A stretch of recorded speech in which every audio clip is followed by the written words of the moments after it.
முருகன் தன் கையில் இருந்த சின்னஞ்சிறு அம்புகளை தேவர்கள் மீது அடித்தான். ஒரு அம்பு தேவேந்திரன் வீட்டிலிருந்த ஐராவதம் யானையின் மத்தகத்தை குத்தி கிழித்தது. அது அலறியபடியே விழுந்து இறந்தது. யானை மீது இருந்த இந்திரன் தரையில் உருண்டான். இதை பார்த்த கந்தன் கைகொட்டி சிரித்தான். இந்திரனுக்கு ஆத்திரம் அதிகமாகி தன் வஜ்ராயுதத்தை வடிவேலன் மீது எறிந்தான். அதை அவன் சுக்கு நூறாக்கினான். அனைத்து ஆயுதங்களும் தீர்ந்து போகவே நிர்கதியான தேவர்கள் உயிர் பிழைக்க ஓடினர். அவர்களின் பலரை கொன்றான் வடிவேலன். தேவர்கள் பிரகஸ்பதியிடம் ஓடினர். அவர்தான் தேவர்களுக்கு குரு. தங்களை காப்பாற்றும்படி வேண்டினர். நடந்த விவரத்தை தன் ஞானத்தால் அறிந்த குரு சிவமைந்தனிடம் மோதியது உங்கள் தவறல்லவா? உங்கள் ஆணவத்தால் அறிவிழந்தீர்களே.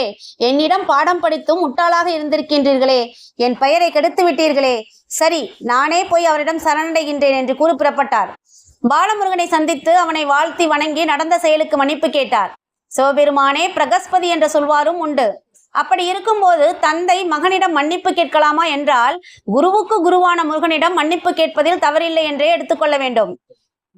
நீங்கள் ஒரு பணியில் இருக்கின்றீர்கள். மேலதிகாரி வயதில் குறைந்தவராக இருந்தாலும் அவரிடம் மரியாதையுடன் நடந்து கொள்வது போலதான் இதுவும். பிரகஸ்பதியின் வேண்டுகோளை ஏற்ற பாலமுருகன் சினம் தணிந்தான். இறந்த தேவர்களை உயிர் பெறச் செய்தான்.